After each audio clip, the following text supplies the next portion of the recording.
ನಮಸ್ತೆ. ತಪ್ಪುಗಳು, ಸೋಲುಗಳು, ಅವಮಾನಗಳು, ನಿರಾಸೆಗಳು, ತಿರಸ್ಕಾರಗಳು ಇವೆಲ್ಲವೂ ಕೂಡ ಉನ್ನತಿ ಮತ್ತು ಬೆಳವಣಿಗೆಯ ಭಾಗಗಳು. ಹೌದು ಸ್ನೇಹಿತರೆ, ಯಾವ ವ್ಯಕ್ತಿಯೂ ಈ ಅನುಭವಗಳಿಂದ ಹಾದು ಹೋಗದೆ ಜೀವನದಲ್ಲಿ ಗೌರವದ ಸ್ಥಾನವನ್ನು ಪಡೆದುಕೊಳ್ಳಲು ಸಾಧ್ಯವಿಲ್ಲ.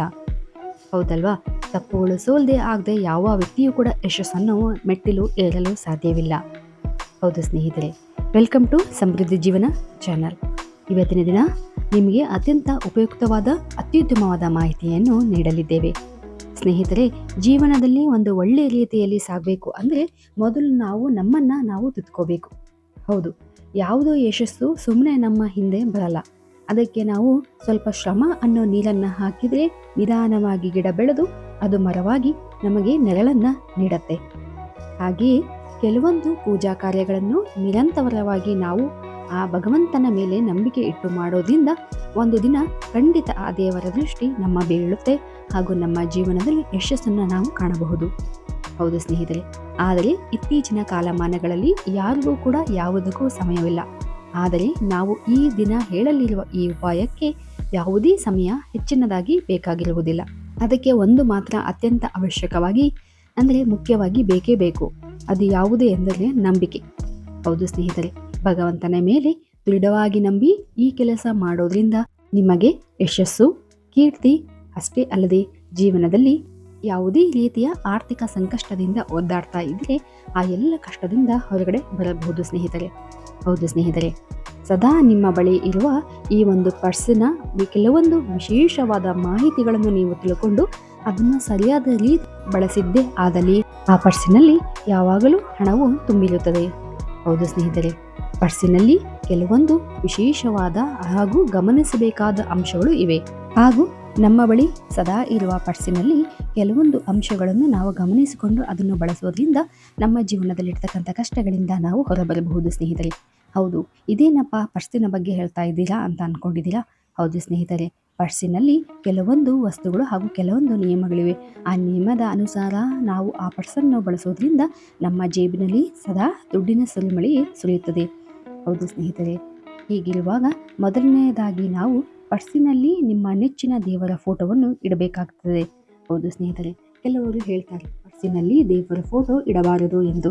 ಏಕೆಂದರೆ ನಾವು ಪದೇ ಪದೇ ಪರ್ಸನ್ನು ಒಮ್ಮೊಮ್ಮೆ ಯಾವುದೋ ರೀತಿಯ ಕೊಳಕು ಕೈಗಳಿಂದ ಮುಟ್ಟುತ್ತೇವೆ ಎಂದು. ಹೌದು, ಅದು ಸರಿಯೇ. ಆದರೆ ಅದಕ್ಕೆ ನೀವು ಆ ಒಂದು ಫೋಟೋವನ್ನು ಒಂದು ಪಾಲಿಥಿನ್ ಕವರಲ್ಲಿ ಹಾಕಿ ಇಡಿ. ಈ ಒಂದು ದೇವರ ಫೋಟೋವನ್ನು ಪರ್ಸಿನಲ್ಲಿ ಇಟ್ಟು ಆ ಒಂದು ಪರ್ಸನ್ನು ನಿಮ್ಮ ಬಳಿ ಸದಾ ಇರಿಸಿಕೊಳ್ಳುವುದರಿಂದ ಆ ದೇವರ ಅನುಗ್ರಹ ಸದಾ ನಿಮ್ಮ ಮೇಲೆ ಇರುತ್ತದೆ. ಹೌದು ಸ್ನೇಹಿತರೆ, ಆದರೆ ನೆನಪಿರಲಿ, ಯಾವುದೇ ಕಾರಣಕ್ಕೂ ಫೋಟೋ ಹರಿದಿರಬಾರದು ಅಥವಾ ಮುದಿಡಿರಬಾರದು. ಆದಷ್ಟು ಆ ಫೋಟೋವನ್ನು ಹೊಸದಾಗಿ ಇರುವಂತೆ ನೋಡಿಕೊಳ್ಳಬೇಕು. ಆದಷ್ಟು ಕಾಳಜಿಯನ್ನು ವಹಿಸಬೇಕಾಗುತ್ತದೆ. ಹೌದು ಸ್ನೇಹಿತರೆ, ಹಾಗೂ ಈ ಒಂದು ಪರ್ಸಿನಲ್ಲಿ ಲಕ್ಷ್ಮಿಯ ಸ್ವರೂಪವಾದ ಹಣವನ್ನು ನಾವು ಇಡುತ್ತೇವೆ. ಅದಕ್ಕಾಗಿ ಅದರಲ್ಲಿ ಆದಷ್ಟು ಹಳೆಯ ಬಿಲ್ಲುಗಳು ಮತ್ತು ಬೇಡವಾದ ಪೇಪರ್ಸ್ಗಳನ್ನು ಇಡಬಾರದು. ಹಾಗೂ ಕೆಲವು ಚಾಕ್ಲೇಟ್ಸ್ಗಳನ್ನು ಅಥವಾ ಇತರ ಯಾವುದೇ ರೀತಿಯ ಕೆಲವು ತಿಂದ ಚಿಕ್ಕ ಪುಟ್ಟ ಪದಾರ್ಥಗಳ ಕವರ್ಗಳನ್ನು ಇಟ್ಟುಕೊಂಡಿರುತ್ತಾರೆ. ಆದರೆ ಈ ಥರ ಮಾಡುವುದರಿಂದ ಮಾತೆ ಮಹಾಲಕ್ಷ್ಮಿ ದೇವರಿಗೆ ಅಗೌರವ ಸೂಚಿಸಿದಂತಾಗುತ್ತದೆ. ಅದಕ್ಕಾಗಿ ನಾವು ಆದಷ್ಟು ನಮ್ಮ ಪರ್ಸನ್ನು ಸ್ವಚ್ಛತೆಯಿಂದ ಇರುವಂತೆ ನೋಡಿಕೊಳ್ಳಬೇಕಾಗುತ್ತದೆ. ಹೌದು, ಹಾಗೂ ಈ ಒಂದು ಪರ್ಸನನ್ನು ಆದಷ್ಟು ಯಾವುದೇ ರೀತಿಯ ಧೂಳು ಕೂರದಂತೆ ನೋಡಿಕೊಳ್ಳಬೇಕಾಗುತ್ತದೆ. ಹಾಗೂ ಯಾವುದೇ ರೀತಿಯ ಡೆಡ್ ಆಗಿರುವ ಅಥವಾ ಟೈಮ್ ಆಗಿರುವ ATM ಕಾರ್ಡ್ಸ್ಗಳು ಅಥವಾ ಇತರ ಕಾರ್ಡ್ಸ್ಗಳನ್ನು ಇಟ್ಕೊಳ್ಳಬಾರದು. ಹೌದು, ಇದು ಕೂಡ ನಿಮ್ಮ ಬಳಿ ಹಣ ನಿಲ್ಲದಿರಲು ಕಾರಣವಾಗುತ್ತದೆ ಅಥವಾ ಹಣ ಬರುವ ಒಂದು ಹಾದಿಯನ್ನು ಮುಚ್ಚುತ್ತದೆ ಎಂದು ಕೂಡ ಹೇಳಲಾಗುತ್ತದೆ. ಹೌದು, ನಂತರ ನೋಡುವುದಾದರೆ ಪರ್ಸನ್ನು ಯಾವುದೇ ರೀತಿಯಾಗಿ ಕಪ್ಪು ಬಣ್ಣದ ಪರ್ಸನ್ನು ಹೆಚ್ಚಾಗಿ ಬಳಸಬಾರದು ಎಂದು ಕೂಡ ಹೇಳಲಾಗುತ್ತದೆ. ಕೆಲವೊಮ್ಮೆ ಯಾರಾದರೂ ಗಿಫ್ಟ್ ಆಗಿ ಈ ಒಂದು ಕಪ್ಪು ಬಣ್ಣದ ಪರ್ಸನ್ನು ಕೊಟ್ಟರೆ ನೀವು ಅದನ್ನು ಬಳಸಬಹುದು. ಆದರೆ ಕಪ್ಪು ಬಣ್ಣದ ಪರ್ಸನ್ನು ಕೊಂಡುಕೊಳ್ಳಬಾರದು ಎಂದು ಕೂಡ ಹೇಳಲಾಗುತ್ತದೆ.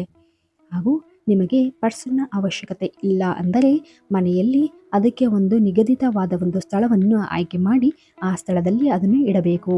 ಅದನ್ನು ಎಲ್ಲೆಂದರಲ್ಲಿ ಇಡಬಾರದು. ನಿರ್ದಿಷ್ಟ ಜಾಗದಲ್ಲಿ ಈ ಒಂದು ಪರ್ಸನ್ನು ಇಡುವುದರಿಂದ ಅದರಲ್ಲಿ ಹಣದ ಆಕರ್ಷಣಾ ತತ್ವ ಕಾಪಾಡಿದಂತೆ ಆಗುತ್ತದೆ ಹಾಗೂ ಅದನ್ನು ಪದೇ ಪದೇ ಕೆಳಗೆ ಬೀಳಿಸದಂತೆ ನೋಡಿಕೊಳ್ಳಬೇಕಾಗುತ್ತದೆ. ಏಕೆಂದರೆ ಸದಾ ಪರ್ಸಿನಲ್ಲಿ ನಾವು ಹಣ ಇಡುವುದರಿಂದ ಆದಷ್ಟು ಹಣವನ್ನು ಹಾಗೂ ಪರ್ಸನ್ನು ಹೇಗೆ ಜೋಪಾನ ಮಾಡುತ್ತೇವೆಯೋ ಹಾಗೆ ಆ ಮಹಾಲಕ್ಷ್ಮಿ ತಾಯಿಗೆ ನಾವು ಗೌರವವನ್ನು ಸೂಚಿಸಿದಂತಾಗುತ್ತದೆ. ಇದರಿಂದ ಮಹಾಲಕ್ಷ್ಮಿಯ ಒಂದು ಅನುಗ್ರಹ ದೊರೆಯುತ್ತದೆ ಎಂದು ಕೂಡ ಹೇಳಲಾಗುತ್ತದೆ. ಹಾಗೂ ನಾವು ಒಂದು ಮುಖ್ಯವಾದ ವಿಚಾರಕ್ಕೆ ಬಂದರೆ, ಪರ್ಸಿನಲ್ಲಿ ನಾವು ಇಟ್ಟುಕೊಳ್ಳಬಹುದಾದಂತಹ ಅತ್ಯಂತ ಮುಖ್ಯವಾದ ವಸ್ತು ಯಾವುದೇ ನೋಡೋಣ. ಹೌದು, ಈ ಒಂದು ವಸ್ತು ಪರ್ಸಿನಲ್ಲಿ ಇದ್ದರೆ ನೀವು ಹಣವಂತರಾಗಲು ಅತ್ಯಂತ ಸುಲಭ ದಾರಿಗಳನ್ನು ತೆರೆಯುತ್ತದೆ. ಹಣದ ಒಂದು ಆಕರ್ಷಣೆಯಾಗುತ್ತದೆ ಎಂದು ಕೂಡ ಹೇಳಲಾಗುತ್ತದೆ. ಸಾಕ್ಷಾತ್ ಮಹಾಲಕ್ಷ್ಮಿ ಅಮ್ಮನವರಿಗೆ ಪ್ರಿಯವಾದಂತಹ ಈ ವಸ್ತುವನ್ನು ನೀವು ಪರ್ಸಿನಲ್ಲಿ ಸದಾ ಇಟ್ಟುಕೊಳ್ಳುವುದರಿಂದ ಜೀವನದಲ್ಲಿ ಯಶಸ್ಸಿನ ಹಾದಿ ತೆರೆದುಕೊಳ್ಳುತ್ತದೆ ಹಾಗೂ ಯಾವುದೇ ರೀತಿಯ ಹಣದ ಆಕರ್ಷಣೆಯಾಗಿ ನಿಮ್ಮ ಮನೆಯಲ್ಲಿ ಹಣವು ಹಾಗೂ ಮಹಾಲಕ್ಷ್ಮಿಯ ಒಂದು ಅನುಗ್ರಹವು ದೊರೆಯುತ್ತದೆ ಎಂದು ಕೂಡ ಹೇಳಲಾಗುತ್ತದೆ. ಹೌದು, ಪರ್ಸಿನಲ್ಲಿ ಈ ಒಂದು ವಸ್ತುವನ್ನು ನೀವು ಸದಾ ಇಟ್ಟುಕೊಂಡು ಪೂಜಿಸುವುದರಿಂದ ಹಾಗೂ ದೈವಿಕ ಭಾವನೆಯಿಂದ ಅದನ್ನು ಪ್ರತಿದಿನ ದರ್ಶನ ಮಾಡುವುದರಿಂದ ನಿಮ್ಮಲ್ಲಿ ಇರ್ತಕ್ಕಂಥ ಅನೇಕ ರೀತಿಯ ಸಮಸ್ಯೆಗಳಿಂದ ನೀವು ಹೊರಬರಬಹುದು. ಅಷ್ಟೇ ಅಲ್ಲದೆ ಯಾವುದೇ ರೀತಿಯ ಕಷ್ಟಗಳಿಂದ ಇದ್ದಲ್ಲಿ ಆ ಕಷ್ಟದಿಂದ ಹೊರಬರಲು ಇದು ನಿಮಗೆ ಧೈರ್ಯವಾಗಿ ಸಂಕೇತವಾಗಿ ನೀಡಬಹುದು. ಹೌದು ಸ್ನೇಹಿತರೆ, ಅದರಲ್ಲಿ ಮೊದಲನೆಯದಾಗಿ ಏಲಕ್ಕಿ. ಹೌದು ಸ್ನೇಹಿತರೆ, ನಿಮ್ಮ ಪರ್ಸಿನಲ್ಲಿ ಶುಭ ದಿನದಂದು ಈ ಒಂದು ಏಲಕ್ಕಿಯನ್ನು ಅಂದರೆ 5 ಏಲಕ್ಕಿಯನ್ನು ಪೂಜಿಸಿ ಅದನ್ನು ನಿಮ್ಮ ಪರ್ಸಿನಲ್ಲಿ ಇಡುವುದರಿಂದ ಹಣದ ಆಕರ್ಷಣೆ ಹೆಚ್ಚಾಗುವುದು ಎಂದು ಕೂಡ ಹೇಳಲಾಗುತ್ತದೆ. ಹೌದು, ಅತ್ಯಂತ ಮುಖ್ಯವಾದ ಈ ಏಲಕ್ಕಿಯನ್ನು ಸದಾ ನಿಮ್ಮ ಬಳಿ ಪರ್ಸಿನಲ್ಲಿ ಇಡುವುದರಿಂದ ಹಣದ ಆಕರ್ಷಣೆಯ ಜೊತೆಗೆ ಮಹಾಲಕ್ಷ್ಮಿ ಅಮ್ಮನವರ ಕೃಪೆಯೂ ಹಾಗೂ ದೊರೆಯುತ್ತದೆ ಎಂದು ಕೂಡ ಹೇಳಲಾಗುತ್ತದೆ. ಹಾಗೂ ಯಾವುದೇ ರೀತಿಯ ಹಣದ ಸಂಕಷ್ಟ ಒದ್ದಾಡ್ತಾ ಇದ್ದರೆ ಆ ಒಂದು ಸಂದರ್ಭದಲ್ಲಿ ಈ ಒಂದು ಏಲಕ್ಕಿಯು ನಿಮಗೆ ನೆರವಾಗಬಹುದು.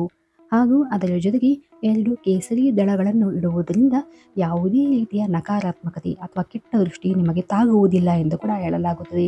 ಹೌದು, ಕೇಸರಿಯು ಒಂದು ನಂದನಮಯ ಹಾಗೂ ಅತ್ಯಂತ ಮಂಗಳಕರವಾದ ಒಂದು ಪದಾರ್ಥ. ಈ ಒಂದು ಪದಾರ್ಥವನ್ನು ಅಂದರೆ ಕೇಸರಿ ದಳಗಳನ್ನು ನೀವು ಈ ಒಂದು ಪರ್ಸಿನಲ್ಲಿ ಇಡುವುದರಿಂದ ಆ ಮಹಾದೇವರ ಒಂದು ಭಗವಂತನ ಅನುಗ್ರಹ ನಿಮ್ಮ ಮೇಲೆ ಸದಾ ದೊರೆಯುತ್ತದೆ.